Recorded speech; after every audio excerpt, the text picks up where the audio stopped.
What do you love about being outside and active? I'm sure I've spent more time outdoors than in. That just feels like home. Enjoy what you can do, because you never know what is around the corner. Just being outdoors in the fresh air, it just clears my mind. Fully immersed in nature is what brings me the most joy.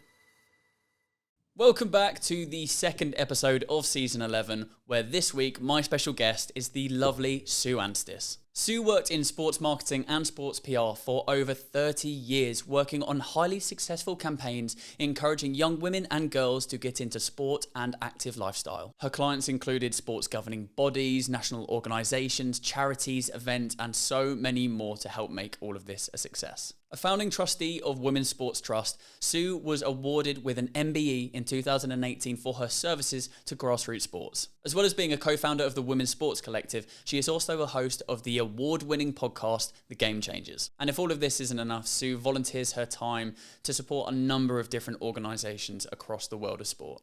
Just before we jump into the conversation, thank you to Fit Bites for supporting the Outside and Active podcast. I'll speak a bit more about them later, but for now, let's get into this conversation with Sue Anstiss. Hello and welcome back to another episode of the Outside and Active podcast, where today my special guest is Sue Anstiss. Hello, how are you doing? I'm very well, thank you. Very well. Fantastic. I'm really looking forward to getting into this topic and chatting to you all about your experiences and your opinions on the topic of inclusion in women's sports and sport in general. So before we jump into that, I'm going to start off this episode by offering you a piece of advice from a guest who's been on the podcast previously. And this piece of advice comes from Sir Chris Hoy. And his piece of advice actually comes from his gran. So his gran told him this piece of advice. He's passing along to you and everyone else who's listening. And the advice is, very simply, if a job was worth doing, it's worth doing properly. Which I think is extremely poignant. How do you take that advice? I like that advice. I'm sure my grandmother told me much the same thing too. But yeah, no, absolutely right. I think if you're going to do it at all, do it well. Absolutely. And the question that we ask to everyone that comes onto the podcast is quite simply and vaguely on purpose. What do you love about being outside and active? I think for me, my friends hear me say this a lot, really, especially around the open water swimming, which I do a lot of now. I think it's good for the soul. I think that's probably where it resonates with me most, is just making me feel full of joy and full of life, really. So I think that the outdoors nature of that across my life is what's been important. Open water swimming seems to have really taken off over, in recent times. Massive. I haven't actually been able to do it much myself, but the people that I speak to that do it weekly or even daily, it's just absolutely taken off. Yeah, it does feel like people become a bit of evangelists for it, don't they, really? I do feel it is a bit of a passion. I think probably maybe I it's a bit of triathlon for a while. So triathlon was my entry into it, and then probably 6-7 years ago is when I first started. And I definitely think across that time, and through COVID and lockdown, and I think people are looking for something alternative, and so much more news now around the health benefits of cold water swimming, especially. It's definitely become more popular and more talked about, which is a fantastic thing. So yeah, I do like to shout and raise profile for it as an extraordinary thing for life generally, really, as well as health and well-being. So cold water swimming's there now, but if you wind back, do you remember what your first relationship with sport or your first touch point with sport was? Yeah, I've got a sporty family. So my dad was a physical training instructor, actually, in the Metropolitan Police. So I think as a family, I've got 3 older brothers. We were all very sporty. So I think from my side, the connection with outdoors and the sport was probably playing team sport primarily. I swam a bit indoors, but never outdoors as a youngster. And then running. So running on my track and running distances and so on too. So yeah, kind of those were my school days of being the sporty girl in school and always loving sport. How did that love for sport then transcend into making it a career? I wanted to be a PE teacher, actually. I think that's when I first went to Loughborough to study sport. That was my ambition. I had great respect for my PE teachers. So I think that was, and actually, again, looking back in the, late 70s, early 80s, as a woman wanting to pursue sport, it probably was that you were going to be a PE teacher or a coach or physio. There weren't that many roles, really. I wasn't aware of that many roles for women in sport. So I went to university wanting to be a PE teacher. And then actually while I was there, realised I loved the kind of marketing and the promotional side of it, and kind of left with an ambition to work more in sports marketing, which is kind of where I then started working at Gatorade with the sports drink. So actually that was kind of how I left, and my entry then into the more commercial side of it. But yeah, I think it was probably, that was not all there was, but that was kind of the route that was a natural route at the time. And explain a little bit more about the 27 years of running a sports PR agency, where you're really trying to shine a light on NGBs, on sports teams, sports, charities, events. Tell me a bit more about when you started that role, what the landscape looked like, and how you sort of in step one looked to start bringing a spotlight to those areas.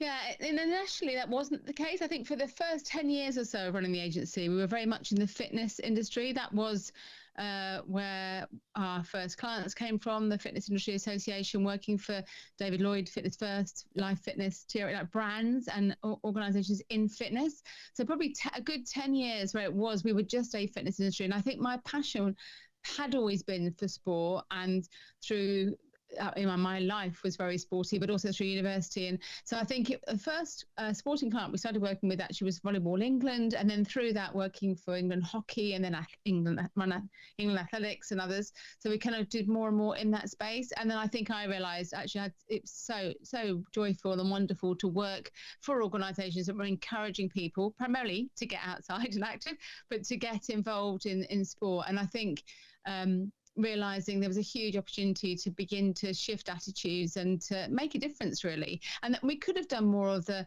following the money and working in F1 and golf and Premier League football. But for me personally, and then for the agency, that wasn't really the ambition. It was always much more about how we can bring the joys of sport and movement and physical activity to a wider range of people. So that was very much where we were. And I think we obviously came at a time as things were changing and shifting. So pre-2012, especially on the women's sports side, I think there was more of a, it was almost pre-This Girl Can and those kind of campaigns. Yeah.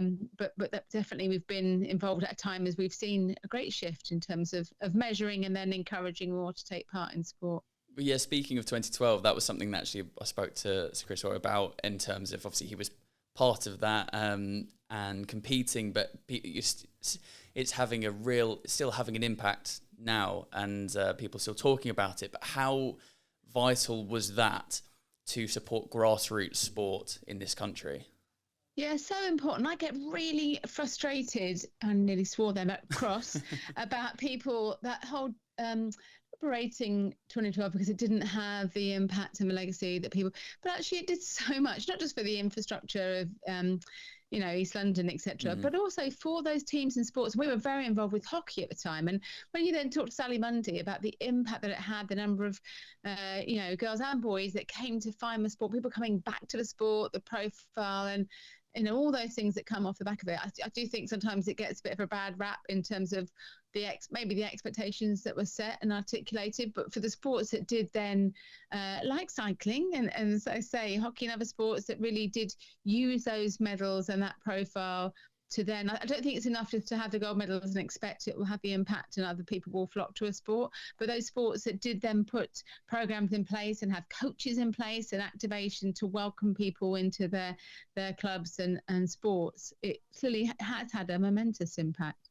Taking a slight step out and looking at the country in a whole, how good are we, bad are we, where can we improve at getting providing opportunities for people to get involved in sport where maybe their opportunities weren't presented previously? Yeah, I think Sport England, and that we work a lot with them very closely. We're grateful for their kind of support of the work I do now with Fearless Women.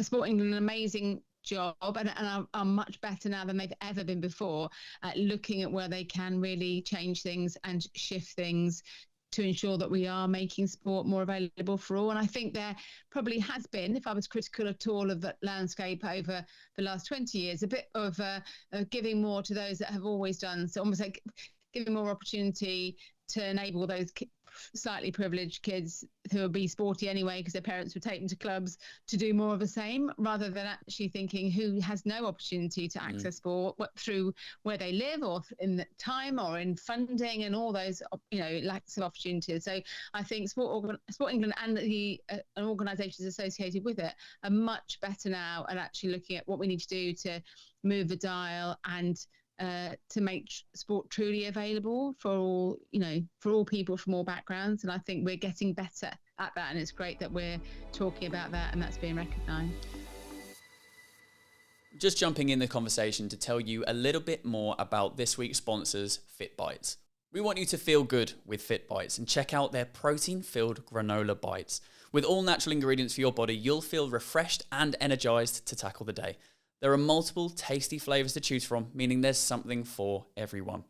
If you're looking for a healthy alternative to crisps or chocolate, then look no further than Fit Bites. If you don't want to miss out, then stay connected with them via social media or head to their website, fitbites.co.uk, to know about new products and offers. A massive event that's just concluded, the World Cup, is, as the time that we're recording this, you wrote an article a few days ago in The Guardian that I was reading, and there was a few bits that I wanted to ask you about, because I encourage people to go and read that article. How long until we see this thrilling spectacle, not as women's sport, but simply a sport? Which really made me think about, I blindly would look at the title of a show or a sporting event and not think about the fact that there was a women's sport, women's Ashes or women's World Cup or women's Rugby World Cup. And I wanted to ask you about the question, because you were suggesting in there that when does it just become World Cup and Ashes and things like that? Where do you think the line is of obviously removing that word to try and not differentiate, but also versus having women's in it to celebrate the fact that it is actually women's sport and empowering that event? Where's the line with that? Yeah, I think my overall ambition would be that we wouldn't need to have it, but we're not there yet. So anybody that thinks actually if you just got rid of the gender marking in sport, then people just assume it's men's. And I was in a WhatsApp group recently. They're talking about the washes, the W Ashes. It's like, really? We don't call it the mashes. We wouldn't call it. It's almost like we've put a W in front of it to make it female, but we wouldn't do the same for the men's, and therefore it's still the Ashes.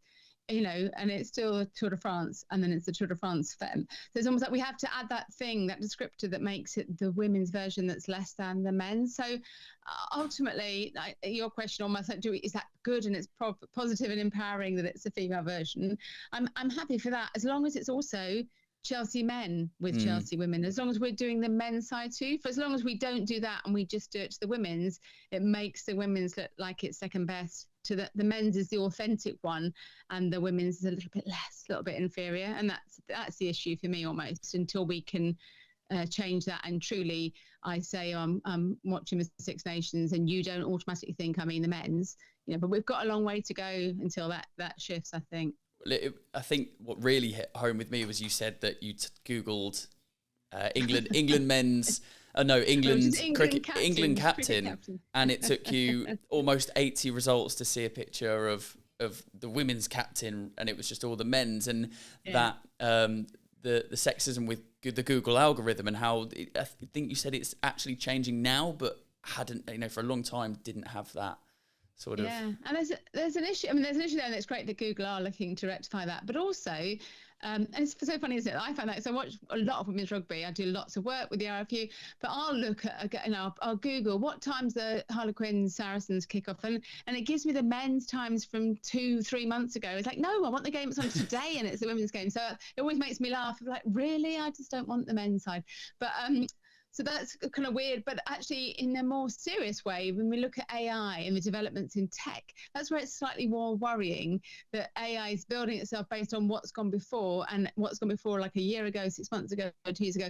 And actually, it's just replicating what's already there. So I am slightly concerned that it's almost like a jokey, I couldn't find Heather Knight for 77 searches. But it's when it then becomes ingrained and fed back to us, this assumption that the men's is the proper, authentic, and the women's is just a lesser version. That's where it becomes a bit more worrying. And the coverage over the past few years, especially, I've noticed, has been fantastic with the Euros, the World Cup, the Ashes, and I'm watching so much of the 100, the cricket competition at the moment. Yeah. I've been to watch on the weekends and watch both games, and that has done so much for women's cricket, especially because I'm a big cricketer. How is the industry looking now to take advantage of this real peak time or fantastic time for sport? I guess it's down to the investment from sponsors and continuing to have this engagement and marketing with this industry. Yeah, it's a difficult one in terms of the bringing together and taking apart, isn't it? Because it's not the same for all sports and not the same for all sports at the same time. So actually, absolutely, the 100's done an amazing job of the bringing together the same time, the same kit, the same production, the same, Sky and BBC, the same TV, etc. And that's really positive. But actually others have done really well by uncoupling and separating the rights, the broadcasting. They're not just tagging the women's onto the game before or after. And that was Six Nations, for instance, I was lucky enough to be at Twickenham in March for the Six Nations. There's almost 60,000 people watching England and France play in the women's Six Nations. That would never have been if it had been in the same window as the men's. So I think sometimes we want almost a black and white, let's do it this way, let's all do it this way. And actually it's different for different sports. But for all of the sports, I think it is around further investment and recognising, and I know we say this a lot, but it doesn't need to be the same as the men's. At women's sport, same rules and it's on the same pitches in many cases. But it is a different product, it's a different audience. The sponsors want something different. The viewers, the 1.8 million people that watched the Women's Euros last year didn't then go on to, you read the article, didn't go on to watch the Men's World Cup in Qatar. But actually that's a very different audience of people that are there. And it's men and women, it's not just women. But I think it's almost sponsors and broadcasters and others recognising that it's not just a smaller version of what's gone for the men's. It's not exactly the same. We're not trying to take anything from, it's adding more. And so probably, I think if you'd have asked me this 2 or 3 years ago, it would have been about trying to prove that there is an audience for it and people do want to watch it. And we've shown that now with the huge crowds and the viewing figures, because we've had good quality production value content from the broadcasters and it's going out at the right time. It's not stuck at the end of a day or time when no one's watching. So we're getting better at that. It's probably now the sponsors and others recognising the value of that and investing in that. That's probably the next part that needs to follow now. Yeah, I mean, picking out something else that you said in there about people talking about when's the first £1 million player going to be, and you're saying actually that, that's all well and good, but actually where's the funding for these lower steps? So I'm talking particularly about football in this case, but I'm sure it's replicated across other sports. Actually, where is the funding coming from to support amateur sport and the next group of people that will be filling those spaces? So is that part of an issue as well, where the money is not necessarily being seen at those more amateur levels or semi-professional levels? Yeah, and that's definitely an issue for football, because football is an anomaly in itself in terms of it doesn't really stack up the financials. No one would, where the money's coming from, how much players are paid, doesn't make any sense at all. So almost for women's football and those top footballers to try and replicate what the men are being paid, which doesn't make sense for the men, so it certainly doesn't make sense for the women. And not that I don't want women to be well paid, I do, but I want it to be sustainable, and I want women that are playing in the championship to at least be getting paid, and not just about salary, but about strength and conditioning support, about insurance around playing on the right pitches, having the right kit. There's all those other elements too. So I think sometimes we get a bit pay is really important, and equal pay and equal prize money are often the indicators of where we're seeing change. But actually it's the whole ecosystem and everything that goes to surround that and enable women to play and come in and have the same academies and have the same opportunities. It's everything else that's around that, which probably isn't always as sexy as banding on about how much someone's paid, but actually it is all those bits that really matter to far more women and girls. It just made me think earlier when you was talking about obviously the fact that these sports are being spotlighted and given the same coverage and the same quality towards it, is that is really inspiring the next generation. I do some coaching down at my local cricket club for some of the the youth age groups and the girls, that they're now coming back talking about their favourite person that they watched in the Ashes or during the World Cup or whatever, and they have the names on the backs and they're trying to replicate them, which is also just invaluable for showing young people that they have someone that they can look up to, and actually there is a route for me down this. I think you kind of talked about that a little bit earlier. There is a route for me. I don't just have to, if I want to get into sport, it's not just X, Y, Z. There is a plethora of different opportunities for me, which is also so important. And I think it's lovely that you say that. It's just so true. I guess my two things there is, one is I love that it's little girls wanting to be like, Kate Cross, whoever the cricketers are that they watched in the 100, but also little boys too. And I think at the end of the Euros last year, I remember leaving one of the stadium and seeing a little boy with Mead on the back of his shirt. And that's amazing, isn't it? So how does he then feel towards his pupils in school, his classmates when he goes back to school? How does he feel about his teachers? How does he feel about his PE teachers when he's been inspired by an amazing woman doing something in something that he loves so much as sport? So for me, it's that power beyond inspiring young girls. It's also changing the attitudes of men and boys too. I think that is really important. And I do have it, not hang up. I think it's really, really important about the Inspire the Next Generation. But I think it's also about just inspiring people and inspiring women. And I know I get really inspired by watching the Red Roses, the Roses playing in, this year in South Africa, the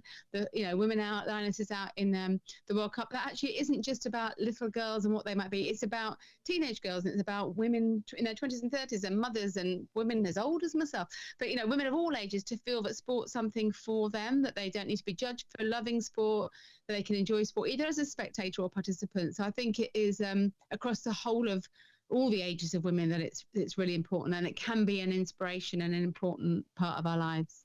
Yeah, this kind of question leads on from what you're just saying there, but how prevalent is misogyny in the sporting landscape in this country? Yeah, it's huge.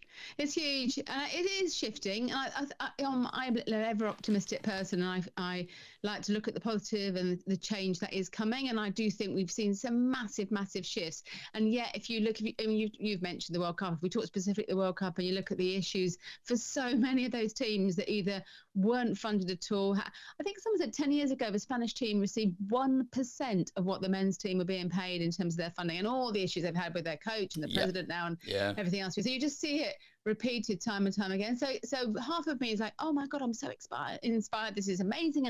And then it's like, oh my goodness, how can this still be so awful in 2023? But we are having the conversation, and I think people are much more vocal about it, and there are shifts happening. And I guess that's why I love sport, is I do feel it has a power, unlike many other things, to not just to drive things change in sport, but then to drive it back into society, because it's something that impacts us all so much. So that's what excites me more about it, is that it can have impact. But no, without doubt, and especially in the football industry itself, and in sport, a lot of those, like I said, a lot of the work I do in those very traditional, what were male heavy cricket, football, rugby sports, it's hugely so. And I guess that, just jumping in with the recent cricket ICC, the report that they did in terms of holding a light up at cricket, I was really pleased that they put sexism right up there with racism and the classism, the issues around cricket. That I think sometimes it's almost like, oh, it's always been that way and therefore it will be so.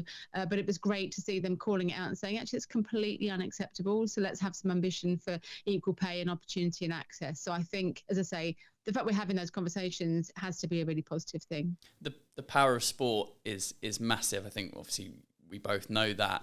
But a lot of the argument that I hear sometimes is that, sport shouldn't be political. Sport isn't political. Sport's well, yeah, if you're listening to this, you won't have seen your reaction, but if you were watching, you would have. What's your viewpoint on that? It is political. It is everything about it, from who plays and where they play and how they play. It's almost like you can't, I guess it's political with a big P or a little p. You can't separate those things. It's so much a part of all of our lives and everything about it. So yeah, I almost feel it's a bit naive to say. I think people say that when it suits them to say that, but actually, who we support, how we support them, who has access to everything about it is very, very, very much political. So let's not kind of deny that fact, but try and highlight its positivity and use it for social purpose and to drive positive change and good. That's what excites me about sport. And speaking of driving positive change and sport, you touched on it earlier, getting involved in so many different things. I want to touch on a few of them. Firstly, tell me what Fearless Women is and what it's all about. So yeah, the umbrella organisation that I do lots of my work underneath. So I wrote a book 2-3 years ago, and then have since made that into a documentary, Game On, The Unstoppable Rise of Women's Sport. So that kind of sits within that, alongside the Game Changers podcast. So we're just about to enter series 15, which is very exciting. It's trailblazing women in sport that we talk to and highlight some of the issues in sport generally around equality, and also the Women's Sport Collective, so a free network for all women that work in sport. We've now got nearly 6,000 members, and that's just a really inclusive community for women to network and connect. So those things will kind of sit within Fearless Women, and then I personally do a bit of consultancy and speaking, and obviously writing lovely articles for The Guardian, etc. But kind of sharing some of the learnings that I've got and thoughts I've got from across that space too. So I've been really lucky that the agency that I ran closed at the beginning of COVID, and almost to not reinvent myself, but to have a little, like, what does someone say, like an encore career, a shift in my career in my mid-50s, to kind of really follow and focus on something that I loved and I know is having, can have an impact in the world. Yeah, and you'll see when you look on the Women's Sport Collective website,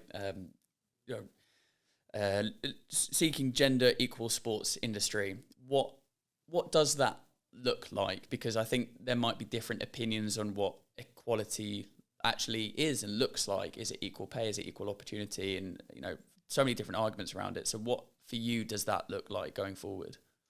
Yeah, and it's almost a bit of a too much of a huge ambition, because if I was really quizzed on it, will we ever have true equality in all things? I think it's almost a bit too late for that after 150 years odd of men ruling and managing sport. But I think a lot of it's around equity. So it's making sure that women have those opportunities to step into those roles they haven't had in the past. A lot of what we do with the Women's Sport Collective is enabling and encouraging women into those more senior leadership roles, so that can then ripple out and have impact on sport more generally. And also looking to change the system itself. It's not just around fixing the women. The women are actually doing quite well, and there's amazing women within the Women's Sport Collective and within sports industry generally. So it's looking at what we can better do across the whole of the sector to enable those women to flourish and thrive. So I guess from equality, from a gender pay gap, from an opportunity of places to work for women to feel that they can do anything that men can do in sport without being judged and belittled. It's all of those. It's on so many different levels. And I guess you take the area that where you feel you can have an impact, and ours probably is that enabling women to connect and to build some of those opportunities to attend industry events, to feel confident in those places. And I guess everybody plays their part. I can't fix it all, but I hopefully can have an impact in an element of, and also to highlight the areas that need more attention, so others can get on board to help drive that change too. And you're working with and supported by Sky Sports, which must be fantastic as well. Yeah, no, it's amazing. From the very beginning, it's a not-for-profit organisation, the Women's Sport Collective, and it's myself and Kate Hannon, my colleague, that run it. And Sky came on board really early to say they would cover all of our costs, so we don't, in terms of the running and the organising of it all. And we've done a couple of programmes with them around mentoring some of the men in their organisations aligned to the Women's Sport Collective members too, and done some great work. So really appreciative of their support. And actually we're working with Sport England, so I'm not sure when this podcast is going out, but we're about to announce that Sport England are supporting us moving forward too. So they supported the Game Changers for the last couple of years, and will be a real supporting partner of the Women's Sport Collective and the Game Changers moving forward. So that's a kind of a huge piece for us too. Oh, amazing. Well, yeah, the Game Changers, award-winning podcast, like you said earlier, speaking to trailblazers in women's sport. What's a commonality that you've picked up, I guess mentally, but a theme that you've picked up through all of these incredible people that you've spoken to, that all of, whether it's in their story or in their mentality, is often something that crops up? I think it sounds a bit it's almost like resilience. I think they've all had a lot of crap in their lives in one way or another, and that's whether you're Lucy Bronze coming back from multiple injuries and surgeries, or you're an amazing Sally, I say that Sally Mundy, someone who's head of UK sport, or an amazing administrator, or Gabby Logan as a broadcaster. So I think sometimes that for all of us, it's that recognising that crap things happen, but you learn from them and you get up and move in a different direction, or it takes you somewhere. So I do think, as I look back across all of them, and not that I've always tried to make it a really positive podcast. I don't want to be the podcast that's looking for the little sound bites, the little bits of, I'm gonna get people listening, etc. I don't kind of like clickbait type piece. So we want to celebrate the good things, but actually we released one this week. We re-released one with Katrina Johnson-Thompson, and you just hear her and all that she overcame, and yet, oh my goodness me, she's world champion again today. So it's almost her as an athlete overcoming. And then I look back and say all those women in their career paths who have also had ups and downs and so on. So I think the kind of part of that learning is, it does get tough, but actually you take it and you move on and learn, and good things come from that. And it's hard, I think, sometimes to know that. I mean, my own career, I was made redundant when I was 26 from that job I loved at Gatorade. But actually through that, it opened new doors and I've gone on to do other things. So I think that it's hard in the moment to recognise that it could be a positive thing or good will come from it. But I think as I listen back and you interview that many of them, you realise, actually it's overcoming and what more it enables you to do. And you've learned so much about other people's stories. But what, if you to turn it back round in you, what have you learned either about yourself or what has surprised you through all of these different series and all of these different conversations that you've had? I think in the process of making it, I think I knew that anyway. I really enjoyed talking to people and like researching and learning more about people. So, and I think I kind of knew that anyway, but it has re-amplified from a real practical point of view of interviewing into, I think you'll know this too as a podcast host, so like really privileged position to just go and have a conversation with someone that might be Jess Ennis Hill, Denise Lewis, like some of these women I've spoken to, like people like holding a huge awe, and then that they give you the respect to come and just have a conversation. And again, you're on a podcast, you know this, but the beauty of having a conversation that might be half an hour where they'll share more, where it's kind of relaxed. And so I think I've discovered how much I love that, and I've kind of learned from that too. So I don't know that I think it all filters in probably, doesn't it, in terms of every conversation that you have. But I think just learning how much I have enjoyed the researching and then almost having that conversation and amplifying their stories is I've absolutely loved that process. Yeah, I couldn't agree with you more on that. Like you said, have the opportunity and the privilege to pick a little deeper about people's stories and get an insight into their mentality. And that's kind of why I asked you the question about what's the common theme that you see within people, because again, the topic of this podcast is generally you get adventurers and runners and people that have done all sorts of random things, and you get actually so many different things and that people have achieved, but actually there's usually a single common mental positive attitude or positive sort of reinforcement and things like that all of them sort of have the ability to break through expectations and boundaries, and a similar characteristic that I'm sure the people that you speak to on your podcast have as well. A couple of questions before I come to your advice, which I'm looking forward to. But I'm very aware that I'm sitting here as a white male that's been provided with lots of opportunity in sport and hasn't encountered sexism. What can I be doing in sport? What can I be doing to support I don't know whether ally is the correct word, or what's my role in this and where can I be helping? Because there will be other people listening to this that will be thinking the same thing as well. Absolutely. And I think ally is fine. A lot of people do have an issue with the term ally. I think it's absolutely fine. I think it is to magnify and support. And I think just the fact that you're asking the question is a great thing. So I think the listening and being open to think about what it is. I think there's, for too many people, it's almost like assumption of I'm just here and I will just, I'm not. There was some fantastic stuff actually that came out around Black Lives Matter, around I'm not racist, but I'm actually anti-racist. And I think that is exactly the same on this side of sexism within the industry. Oh, I'm not sexist, but don't just not be sexist, be anti-sexist, be that kind of use it as a verb, really, being an ally. To do something to make a difference, to call it out, to think of opportunities for others, rather than just being a decent guy who isn't misogynistic and negative. That's good. That's your base level that I'd like you to start. Yeah, tick that. but actually to think about what more I could be doing. And I've had to face the same thing, I guess, in terms of on the racial side of us as a collective. Are we doing enough to champion women? Are we making sure that every time I've got a series of podcasts, I've got women of all different backgrounds, whether that's disability, whether that's, different backgrounds, different cultural backgrounds. So I've had to not learn that myself, but to unlearn some of my own history. So I think it's almost taking some of those learnings and using that on the female side too.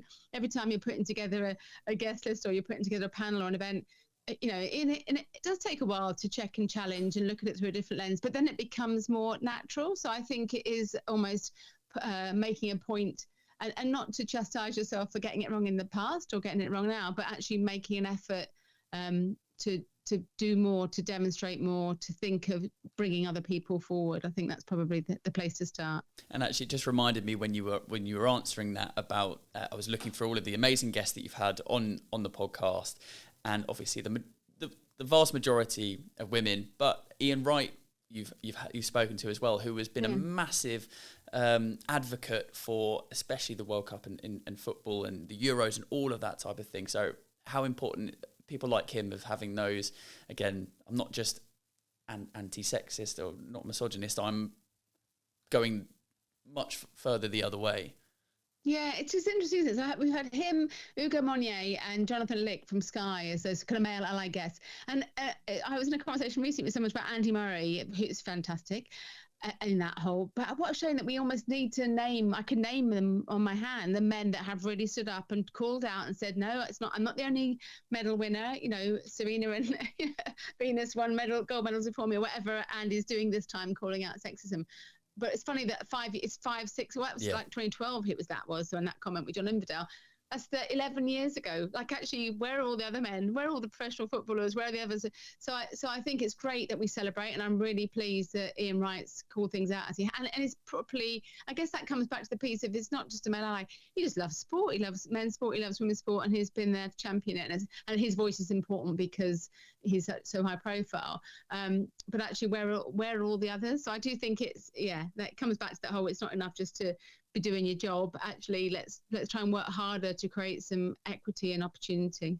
The final question I wanted to ask you is, there's been so much great work that's happened over the past 30, 40 years, but what's the next step? Where are we looking to go next? What really needs to change, and what can we continue to be doing? Yeah, I think in terms of an industry as a sector, it is around investment. It's sad in a capitalist society that we live, but that is what it comes to. So I do think it is, whether that's investment in schools and in the teaching and education access of clubs, or it is at that top level, which is where I've done much of my work in the past in terms of sponsorship and funding and broadcast rights and so on. So I do think it is around the investment and the the proportion of money that goes from different organisations to kind of different genders and so on too. So I do think that probably is the key place. And I don't think we're done with coverage, but I think coverage is so much better than ever it has been before in terms of the broadcasters. And obviously we need to keep calling them out and celebrating them when they do it well, but that's better than it has been. But I think it is that ongoing investment, and actually that everyone is an activist. Everyone's got a part to play to call out, why is it lovely, we love the 100, it's fabulous, equal prize money. Why are they not paid equally? Why are those amazing women that you're watching on the same afternoon playing as the amazing men on the same channel, in the same kit, but they're not getting paid the same? Well, that can't be right in 2023, surely. So I think sometimes it's almost like stopping and think someone needs to say it, and then you kind of call it out and question too. So I think we've all got a role to play in making it a better space. Everything will be linked in the descriptions of this podcast, but where can people go to find out about all of the amazing initiatives that you're involved with and more about you? Yeah, the fearlesswomen.co.uk is where you can find the Game Changers podcast. It's on all podcast channels, but it's also there. And the Women's Sport Collective, you can join from there, and everything about the book and documentary and all other things we do. And I'm generally across social media. I do a lot on LinkedIn at Sue Anstiss, and also on Instagram, Facebook. Kind of not so much on Twitter now than I used to, but yeah, in most places at Sue Anstiss. Thank you so much for sharing your thoughts and opinions. There's just one more thing that I need from you, and that's a piece of advice that I can pass on to a guest coming onto the podcast in the near future. Yeah, I feel like I don't have a beautiful soundbite like Chris Hoy, but I think it's about being brave. And I again, it's slightly trite, isn't it? That step outside your comfort zone. But I think be brave and try new things. And I'm going to a little explainer rather than you can just pass on the one sentence, can't you? But I think for the cold water swimming for me, that if anyone has said even 10 years ago I'd be going into 2.5-degree water every week and whatever and swimming. But I have, and it's the most amazing thing. And from doing those things, it enables you to then go and do other things in life. You do something that's a bit scary, but once you overcome it in the outdoors also, I think you can then take that back into life more generally. So yeah, I would find something that really scares you and do it would be my advice. Open water swimming, you're doing that in the morning? Yeah, early morning. Got to be. Great way to start your day. Sue, thank you so much. I look forward to passing that advice along. Thank you. It's been an absolute pleasure. Thank you very much for listening to this week's episode of the Outside and Active podcast. I hope you enjoyed it. And if you did, please make sure to leave a rating or a review and forward it on to someone who you think would enjoy it just as much as you. It really helps to grow this Outside and Active community. I'll be back next week with another fantastic guest on the Outside and Active podcast. But until that time, I've been Dominic Brown. Enjoy the outdoors.